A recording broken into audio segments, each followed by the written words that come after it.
আসসালামু আলাইকুম রহমতুল্লাহ বারাকাতুহু।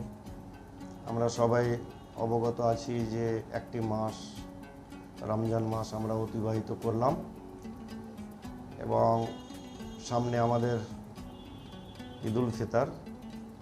সকল শামসেরগঞ্জবাসী তথা সারা রাজ্যের আমরা যারা মুসলমান ধর্মাবলম্বী সকলে আমরা ঈদের নামাজ পড়ব।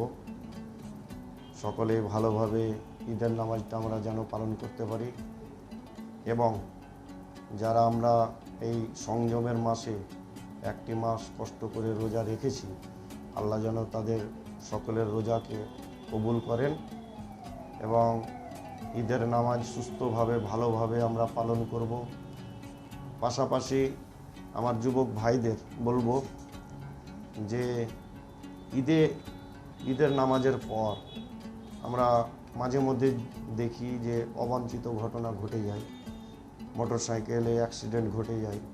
তাদেরকে অবশ্যই একটা আমি বার্তা দেবো যে আপনারা মোটর সাইকেল খুব সাবধানে চালাবেন, হেলমেট ব্যবহার করবেন, পাশাপাশি আপনারা আস্তে আস্তে মোটর সাইকেল চালাবেন। কেন আমরা জানি যে ঈদের একটা উৎসব, সেই উৎসবে হিন্দু মুসলিম সবাই আমরা সামিল হই এবং সকলে আনন্দ উপভোগ করি, কিন্তু আনন্দ যেন আমাদের দুঃখের যেন পরিণতি না হয়।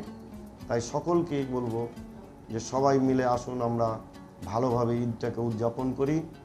ভালো থাকবেন, সুস্থ থাকবেন এই কামনাই করি আমি আমার পক্ষ থেকে। গোটা শামসেরগঞ্জবাসী পাশে আমাদের ফারাক্কাবাসীর কাছেও আবেদন যে আপনারা সকলে ভালোভাবে ঈদ উদযাপন করবেন। এই আমার বার্তা থাকলো আপনাদের কাছে।